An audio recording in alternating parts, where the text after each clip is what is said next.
বাঙালিদের কাছে সমুদ্র ভ্রমণের গল্প শুনলে দীঘা বা পুরীর পর সবথেকে বেশি যে নামটা শোনা যায় সেটি হলো ভাইজ্যাক, যার অপর নাম বিশাখাপত্তনম, যাকে আমরা বন্দর শহরও বলে থাকি। কারণ ভারতবর্ষের সবচেয়ে বড় সমুদ্র বন্দর এখানেই অবস্থিত। পাহাড় এখানে মিশেছে সমুদ্রে, আর জঙ্গল এখানে মিলিয়ে গেছে গভীরতম গুহায়। আর এমনই এক রহস্যময় জায়গার খোঁজে চলে গেছিলাম আমি। পূর্ব ভারতের গোয়া হিসাবে পরিচিত এবং অন্ধ্রপ্রদেশের সবচেয়ে বড় শহর ভাইজ্যাক। এখানে আছে একই সাথে পাহাড়, সমুদ্র, জঙ্গল ও গুহা। আর এই সুন্দর মোহময়ী রূপ আস্বাদনের জন্যই আজকে আমরা বেরিয়ে পড়েছিলাম কলকাতা থেকে মাত্র 900 কিলোমিটার দূরে অবস্থিত অন্ধ্রপ্রদেশের প্রবেশদ্বার ভাইজ্যাকের উদ্দেশ্যে। ভাইজ্যাক ভ্রমণে যাওয়া মানে একসাথে পাহাড়, সমুদ্র দেখা তো বটেই, তার সাথে রয়েছে দক্ষিণ ভারতের স্বাদ আস্বাদন করা। মানে একই সাথে রথও দেখা, কলাও বেচা, সব রয়েছে এই ভাইজ্যাকে। পাহাড় সমুদ্র একসাথে মিশেছে ভাইজ্যাক। 3 রাত 3 দিনের এই ট্যুর প্ল্যানে আপনারা জানতে পারবেন কি করে আপনারা ভাইজ্যাক পৌঁছাবেন, কখন যাবেন, কোথায় থাকবেন, কিভাবে ঘুরবেন, আর কী বা দেখবেন, সম্পূর্ণ খরচ কত, এই সব কিছু রয়েছে আজকে আমার এই পর্বে। তাহলে চলুন একটা লাইক আর সাবস্ক্রাইব সেরে একদম প্রথম থেকে শুরু করি।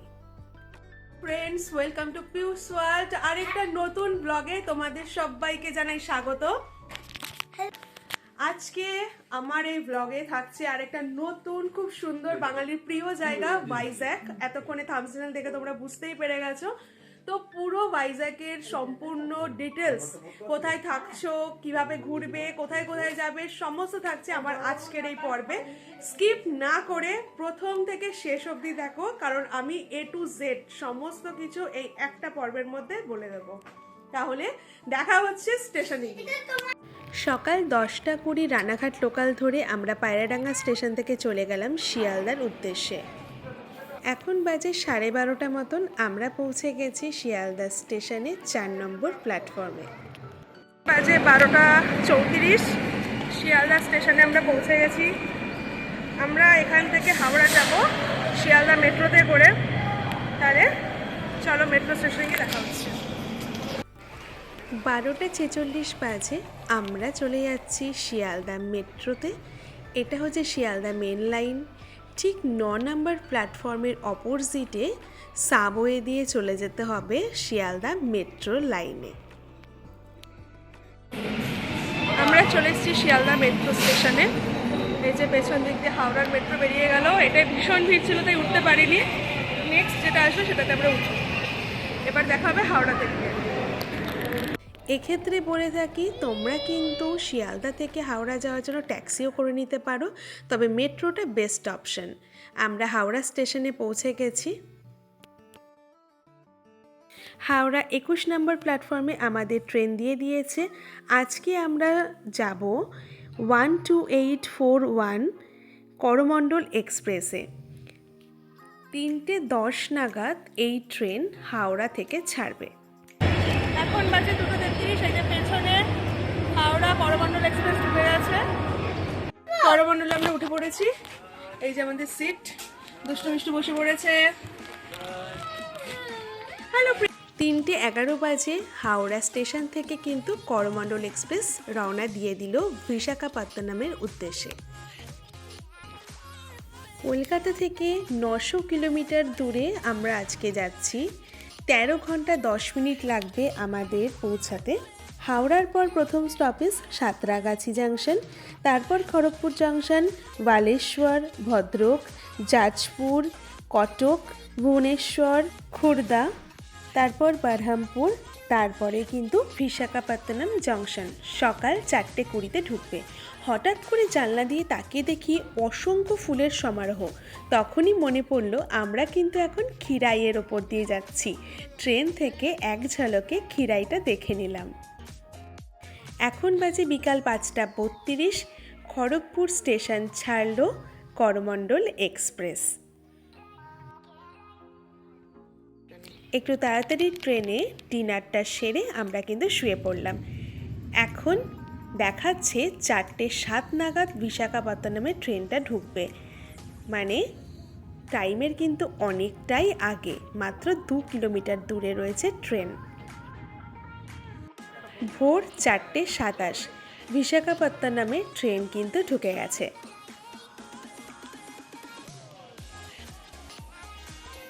বন্ধুরা এখন বাজে 4:27, আমরা বিশাখাপত্তনম স্টেশনে পৌঁছে গেছি। দেখো 1 নম্বর প্ল্যাটফর্মে ট্রেন দিয়ে দিয়েছে। 1 নম্বর প্ল্যাটফর্ম থেকে এই দিক দিয়ে বেরোতে হবে। এরকম একটা বড় ফ্যান তোমরা দেখতে পাচ্ছ, ঠিক তার নিচ দিয়ে আমাদেরকে বাইরে বেরিয়ে যেতে হবে। এটি হলো একদম স্টেশনের বাইরে। 4:34 বাজে, দেখতেই পাচ্ছ গেট 1। এখান থেকে বেরোলে তোমরা সামনে অনেক ট্যাক্সি, অটো স্ট্যান্ড দেখতে পাবে। আমাদের প্রি বুক করা ছিল গাড়ি, তাই আমরা সেই গাড়িতেই আমাদের হোটেলে পৌঁছেছি। কিন্তু এটা হচ্ছে অটো স্ট্যান্ড, মাত্র 150 থেকে 200 টাকার বিনিময়ে তোমরা কিন্তু আরামসে তোমাদের হোটেলে পৌঁছে যাবে। আমরা গাড়িতে উঠে পড়েছি, আমরা এখন যাচ্ছি আমাদের হোটেলের উদ্দেশ্যে। এবার তোমাদের বলে দিই তোমরা কি করে বিশাখাপত্তনম অবধি পৌঁছবে। কলকাতা থেকে বিশাখাপত্তনম যাওয়ার প্রচুর অ্যাভেলেবেল ট্রেন আছে হাওড়া, সাঁতরাগাছি, শালিমার থেকে। তোমরা একবার চেক করে নিও। তোমরা যারা ফ্লাইটে করে ভাইজ্যাক পৌঁছতে চাও সেক্ষেত্রে বলে থাকি ইন্ডিয়া থেকে কিন্তু বহু শহরের থেকে ফ্লাইট বিশাখাপত্তনম অবধি পৌঁছে যাবে আরামসে। ভাইজ্যাক কখন যাবেন? ভাইজ্যাক সমুদ্র তীরবর্তী অঞ্চলে অবস্থিত, তাই এখানে ভ্রমণের সঠিক সময় অক্টোবর থেকে এপ্রিল। তাছাড়া বর্ষাকালেও কিন্তু আপনারা ভাইজ্যাক ভ্রমণ করতে পারেন, সেক্ষেত্রে আলাদা একটা ভাইব পাবেন। আমরা আমাদের হোটেলে পৌঁছে গেছি। হোটেলের ডিটেলস ভিডিও খুব শিগগিরই আমার চ্যানেলে আসতে চলেছে। এবার বলি ডে 1-এর প্ল্যান। আমরা হোটেল থেকে 9:30 নাগাদ আমাদের প্রি বুক করা গাড়িতে করে বেরিয়ে পড়লাম সাইট সিনের উদ্দেশ্যে। পেছনে রয়েছে মিষ্টু, অজয়, পাশে রয়েছে দুষ্টু, এদিকে রয়েছে দিদি, আর সামনে আছে দাদা। আমরা এই 4 জন আর কচিকাচা 2 জন মিলে আমরা ভাইজ্যাক ট্রিপটা করব। চারিদিকে পাহাড় আর পাশে সমুদ্র দেখে মন তো আনন্দে ভরে গেছে। এত সুন্দর সিনারি ভাইজ্যাক না আসলে তোমরা বুঝতেই পারবে না। আর রাস্তা তার তো কোনো তুলনাই চলে না, অসাধারণ রাস্তা। আমাদের আজকের প্রথম গন্তব্য ভাইজ্যাকের মোস্ট ভিজিটেড প্লেস কৈলাসগিরি। এখানে প্রবেশের জন্য গাড়ির পারমিশন করাতে হয়। 4 সিটার 50 টাকা, 7 সিটার 70 টাকা। কিন্তু কৈলাসগিরিতে ঢুকে কোনো রকম কিন্তু টিকিট নেই। এই হচ্ছে কৈলাসগিরির এন্ট্রেন্সটা। এখানে কিন্তু আমরা সকাল সকালে এসে পৌঁছেছিলাম। এসেই দেখছি বেশ ভালোই কিন্তু ভিড় আছে, স্থানীয় মানুষদেরও এখানে অনেক ভিড় আছে। এখানে আছে রোপওয়ের ব্যবস্থা এবং টয় ট্রেনের ব্যবস্থা। এই হচ্ছে সেই টয় ট্রেন। আমরা তো ভেবেছিলাম টয় ট্রেনে করেই পুরো কৈলাসগিরি পর্বতটা ঘুরে দেখব। এখানে টিকিটের ভাড়াটা তোমাদেরকে দেখিয়ে দিলাম, তোমরা পজ করে দেখে নিও। কিন্তু দুঃখের বিষয়, গত 7 দিন ধরে এই টয় ট্রেনটা খারাপ হয়ে পড়ে আছে। আমাদের মনটা খুবই খারাপ হয়ে গেল। ফ্রেন্ডস, আমি এখন চলে এসেছি ভাইজ্যাকের মোস্ট বিউটিফুল ট্যুরিস্ট স্পট কৈলাসগিরিতে। এটা হচ্ছে কৈলাসগিরি পার্ক। দেখো পেছনে ওয়েলকাম টু কৈলাসগিরি লেখা আছে। এখন বাজে ঘড়িতে সকাল 10টা। আমরা এখানে এন্ট্রি করে নিয়েছি। এখানে অবশ্য কোনো এন্ট্রি ফিস নেই, তবে গাড়ি ঢোকার ওখানে গাড়ির টোল দিতে হবে। ঠিক আছে, আমি সমস্ত ডিটেলস দিয়ে দিচ্ছি। এইদিকে একটা পার্ক আছে, চলো পার্কটা দেখে নিই। এই দিকটায় বাচ্চাদের জন্য খুব সুন্দর পার্ক রয়েছে, অনেক অ্যাক্টিভিটির জায়গা আছে, তো বাচ্চাদের এখানটা খুবই ভালো লাগবে।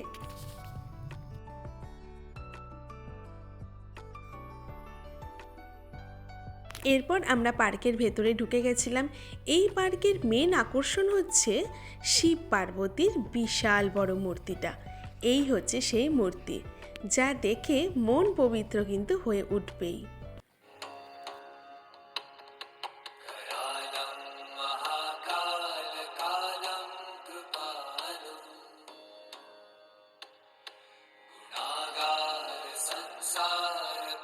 এরপর পার্কের একটা সাইড দিয়ে পুরো সিটিটা দেখতে কিন্তু ভীষণ সুন্দর লাগছে।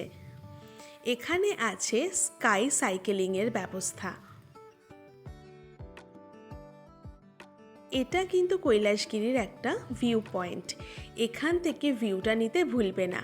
পাহাড় আর সমুদ্র একসাথে মিলেমিশে একাকার, অসাধারণ কিন্তু এই ভিউটা লাগবে।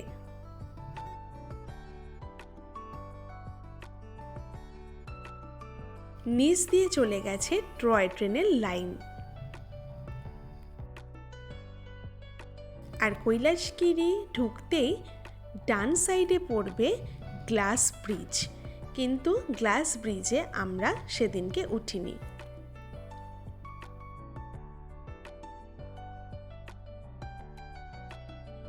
কৈলাসগিরি দেখার পরে আমরা চলে গেলাম ভাইজ্যাক জু দেখতে। জুতে কিন্তু অনেক দূর থেকেই পাঁচিলের মধ্যে সমস্ত জীবজন্তুর ছবি দেখেই বোঝা যাবে সামনেই জু আসছে।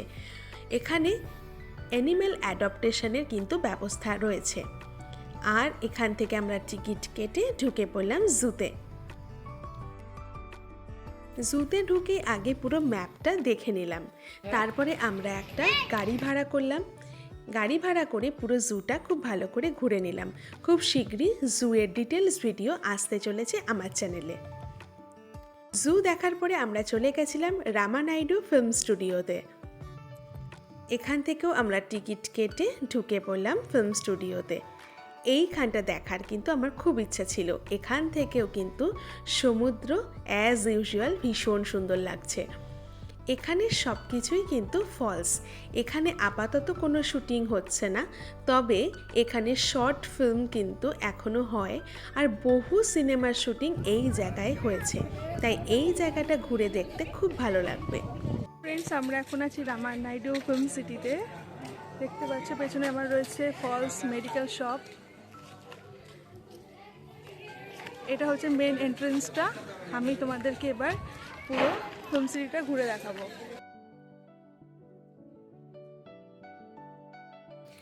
Police station, hospital, jail, college, মন্দির, বড় বড় বাড়ি, কুঁড়েঘর সব কিন্তু এই ফিল্ম সিটির মধ্যেই রয়েছে।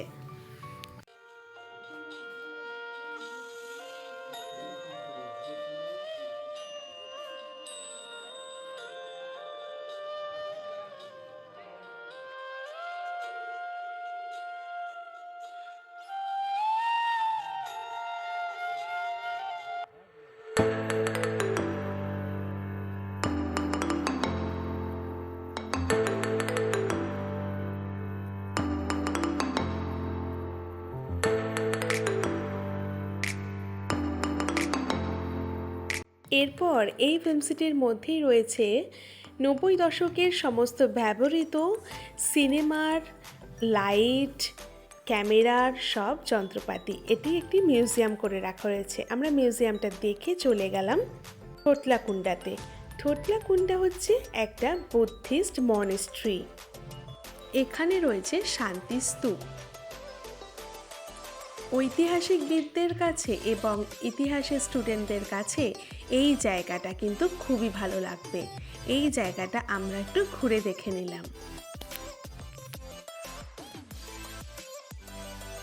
এবার আমরা চলে আসলাম ন্যাচারাল আর্চ দেখতে। এটি হচ্ছে আসলে একটি সি বিচ। এখানে সামুদ্রিক ক্ষয়কার্যের ফলে তৈরি হয়েছে এই ন্যাচারাল আর্চ। দেখতেই পাচ্ছ, এটাকে স্থানীয় ভাষায় ন্যাচারাল ব্রিজও বলা হয়।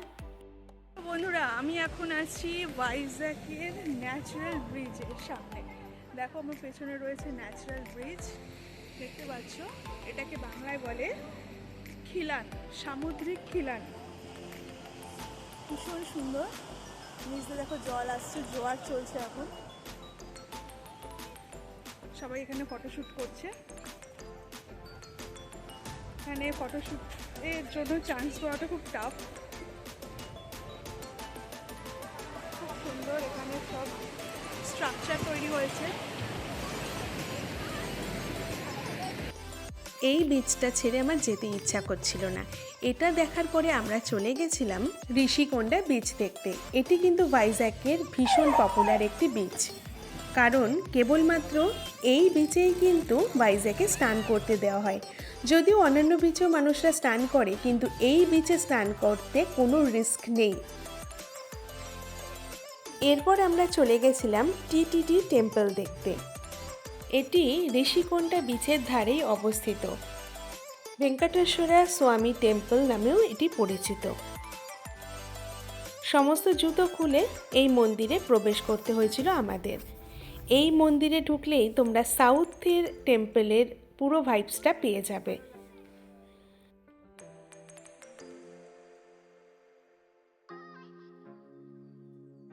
এখানে রয়েছে তিরুপতি বালাজির মূর্তি, কিন্তু মন্দিরের মেন গর্ভগৃহের কোনো রকম ভিডিও আমি দিতে পারলাম না, কারণ সেখানে ভিডিও অ্যালাউ করা ছিল না। এরপর আমরা চলে এসেছিলাম বিশাখা মিউজিয়ামে। এখানে টিকিট কেটে আমরা বিশাখা মিউজিয়ামে ঢুকে পড়েছিলাম। বিশাখা মিউজিয়াম অর্থাৎ বিশাখাপত্তনম মিউজিয়াম অন্ধ্রপ্রদেশের একটি গুরুত্বপূর্ণ ঐতিহাসিক ও সাংস্কৃতিক জাদুঘর, যা 1991 সালে স্থাপিত হয়। এটি 150 বছরের পুরনো একটি সুন্দর স্থাপত্যে অবস্থিত এবং শহরের ইতিহাস ও ঐতিহ্যকে তুলে ধরে। এই জাদুঘরটিতে প্রাচীন অস্ত্র, পোশাক ও নিদর্শন সংরক্ষিত আছে। এখানে কিন্তু আছে ভারতবর্ষের দীর্ঘতম পতাকা। ওয়ার্ল্ড লংগেস্ট ফ্ল্যাগ, সবচেয়ে লম্বা ফ্ল্যাগ। এটা আমার ফ্ল্যাগ। এই যে স্ট্যাচুটা রয়েছে সিকিউরিটি গার্ড হিসাবে, সবাই কিন্তু আমরা ভাবছিলাম এই স্ট্যাচুটি একদম অরিজিনাল, কোনো মানুষ সেজে বসে আছে। ঠিক বুঝতে পারা যায়নি। যাই হোক, বিশাখা মিউজিয়াম দেখার পরে আমরা চলে এসেছিলাম সাবমেরিন মিউজিয়াম দেখতে। এই ডুবোজাহাজটির নাম আইএনএস কুরশুরা। ভারতীয় নৌবাহিনীর কালভারি শ্রেণীর ডিজেল বৈদ্যুতিন ডুবোজাহাজ। এটি ভারতের 5ম ডুবোজাহাজ। মিউজিয়াম দেখার পরে আমরা একটু লোকাল মার্কেট দেখে নিলাম, ফুটপাতের ওপর যেগুলো বসেছিল। তারপরেই সাবমেরিন মিউজিয়ামের অপোজিটে রয়েছে এয়ারক্রাফট মিউজিয়াম, আর রয়েছে হেলিকপ্টার মিউজিয়াম। এই মিউজিয়ামগুলো সমস্ত দেখার পরে আমরা চলে এসেছিলাম ইভিনিংটা কাটাতে আরকে বিচে। আরকে বিচ অর্থাৎ রামকৃষ্ণ বিচ কিন্তু বিশাখাপত্তনমের একটি খুবই জনপ্রিয় বিচ। এই বিচটির সামনে দিয়েই সমস্ত হোটেল গড়ে ওঠায় এই বিচে পর্যটকদের ভীষণই ভিড় থাকে। সারাদিন সব ট্যুর স্পট ঘোরার পরে অ্যাট লাস্ট আমরা চলে এসেছি আরকে বিচে। সোনারা এসেই কিন্তু বালি দিয়ে খেলতে ব্যস্ত হয়ে পড়েছে। এরপর আমরা এখানে পুদিনা পাতার জল সমেত ফুচকা খেয়ে নিলাম। ভাইজ্যাক ডে 2। Good morning. আজকে আমাদের ভাইজ্যাক ট্রিপের সেকেন্ড ডে। তো আজকে আমরা সকাল সকাল এখন বেরিয়ে পড়ছি আরাকুর উদ্দেশ্যে। তো আরাকুতে গিয়ে আরাকুর ডিটেলসের যে পুরো একদম আরাকুতে কী কী তোমরা দেখবে, কী কী আছে সেখানে, আর কীরকম কী খরচ, সব কিছু আমি ডিটেলসে বলতে চলেছি। তো ভিডিওটা স্কিপ না করে দেখতে থাকো। চলো এবার দেখা হবে ডিরেক্ট আরাকুতে যাওয়ার পথে। ভাইজ্যাক থেকে আরাকু প্রায় 90 কিলোমিটার দূরে অবস্থিত, আর এটি কিন্তু অনেকটাই মনোরম আবহাওয়ার একটি জায়গা। চারিদিকে পাহাড় অবস্থিত। আমরা সবার প্রথমে চলে গেছিলাম আরাকু কফি গার্ডেন দেখতে। চারিদিকে এত বড় বড় গাছ, পুরো মানে জঙ্গলের মতন হয়ে আছে। খুবই ঠান্ডা জায়গা। এখানে টিকিট কেটে আমরা ঢুকে পড়েছিলাম। একটা কাঠের ব্রিজ আছে, যেটা খুবই সুন্দর এই প্রান্ত থেকে ওই প্রান্ত। কফি গার্ডেন দেখার পরে আমরা চলে এসেছিলাম ট্রাইবাল মিউজিয়ামে। এখানেও টিকিট কেটে আমরা মিউজিয়ামে ঢুকে যাই। মিউজিয়ামে ঢুকেই দেখছি হাতের কাজের সমস্ত জিনিসপত্র রয়েছে, কিন্তু যার মূল্য কিন্তু অনেকটাই বেশি আমার মনে হলো। তারপর মিউজিয়ামে রয়েছে অনেক আদিবাসীদের ব্যবহৃত জিনিসপত্র, তাদের জীবনযাত্রা, তারা ঠিক কীভাবে সভ্যতা গড়ে তুলেছিল তার সমস্ত নিদর্শন। এরপর আমরা চলে গেছিলাম মোস্ট ফেমাস জায়গা বোরা কেভ। এখানেও আমরা টিকিট কেটে বোরা কেভসে ঢুকি। We reached Bora Cave. এটি হচ্ছে ভারতের অন্যতম বৃহত্তম এবং প্রাচীনতম প্রাকৃতিক চুনাপাথরের একটি গুহা, যা কালারফুল লাইট দিয়ে খুবই সুন্দর করে সাজানো রয়েছে। খুবই রোমাঞ্চকর একটি জায়গা বোরা কেভস। খুব শীঘ্রই এর ডিটেলস ভিডিও আসছে। Vizag day 3। Hello, good morning friends. আজকে আমাদের ভাইজ্যাক ট্রিপের 3rd ডে। কিন্তু আমরা আজকে যে লোকাল সাইট সিন ছিল, যেরকম ডলফিন নোজ ছিল, লাইট হাউস ছিল, সেগুলো আমরা ক্যান্সেল করেছি। কারণ আমাদের সাথে তোমরা সবাই জানো আমার টুইন ডটার, তো ওদেরকে নিয়ে অত উঁচুতে ওঠা যাবে না। তো আমরা ওই পুরো সাইট সিনগুলো ক্যান্সেল করে আমরা আপাতত এখন বিচে চলে এসেছি সকাল সকাল। এখানে একটু বিচটা এনজয় করব, তারপর প্ল্যান করব যে আমরা কোথায় যাব। তো সবটাই তোমাদের সাথে শেয়ার করব, দেখতে থাকো, সঙ্গে থাকো পিউস ওয়ার্ল্ড। আমরা আজকে সমুদ্রে খুবই এনজয় করলাম।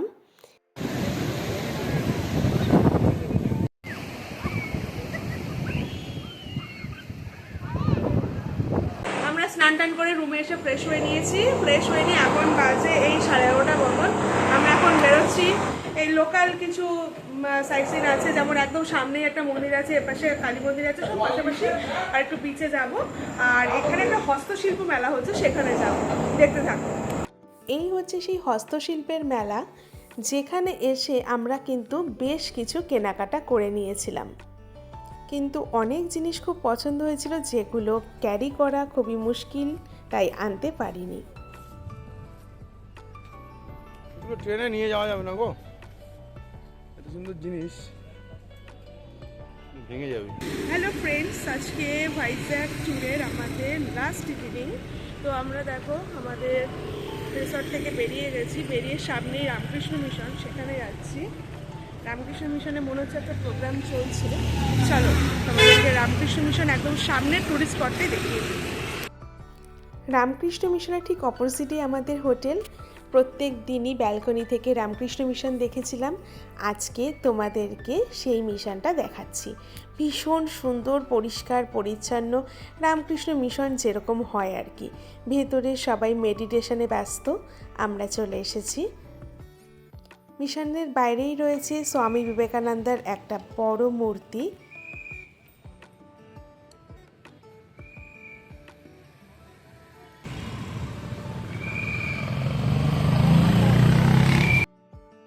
এখানকার সমস্ত ওয়ালগুলোতে এত সুন্দর করে আঁকা রয়েছে, যা দেখে কিন্তু একদম দৃশ্য দূষণ হবে না। এরপর আমরা চলে এসেছি আবার আরকে বিচে।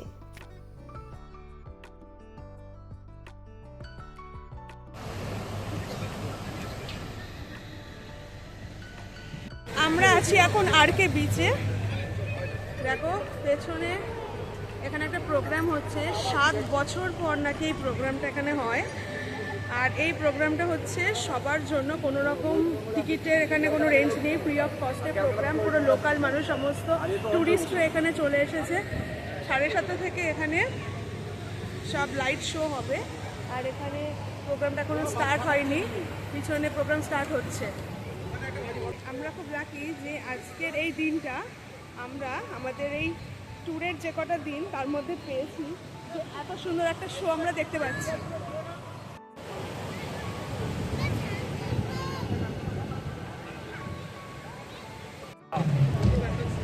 চারিদিকে অসাধারণ ভাইবস রয়েছে, প্রচুর সেলফি জোন করেছে এখানে।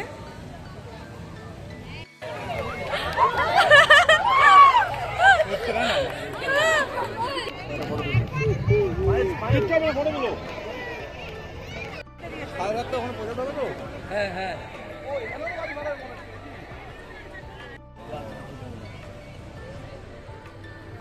এই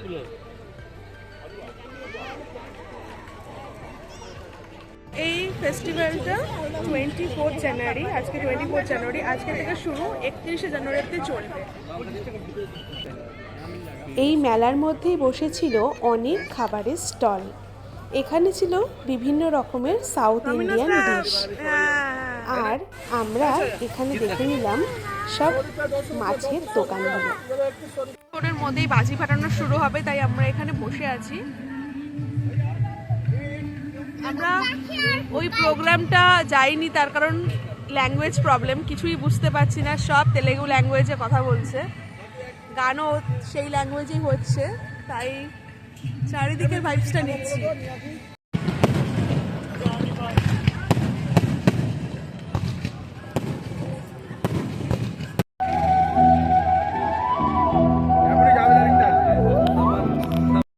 টানা 8 দিন চলবে এখানে সব লাইভ কনসার্ট। শুধু ভিড়টা একবার দেখো, যখন আমরা ওখানে গেছিলাম একদম ফাঁকা ছিল, আর প্রায় 1.5 ঘন্টার মাথায় এত ভিড় হয়ে গেল। এবার তোমাদেরকে বলে দিই পুরো ঘুরতে আমাদের টোটাল কত খরচ পড়েছিল। সবার প্রথমে ওখানকার লোকাল সাইট সিন আর আরাকুর জন্য আমাদের 2 দিনে পার হেড পড়েছিল 2250। পার হেড প্রত্যেক দিন খাবার খরচ পড়েছিল 500 থেকে 700 টাকা মতো। আর ভাইজ্যাগে প্রচুর হোটেল অ্যাভেলেবেল আছে, এসি নন এসি।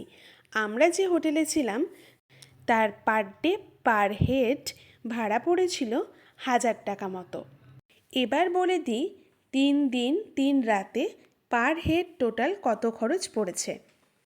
3000 টাকা পার হেড রুম 3 দিনের, 1500 টাকা পার হেড 3 দিনের খাওয়া খরচ, 2250 টাকা পার হেড সাইট সিন।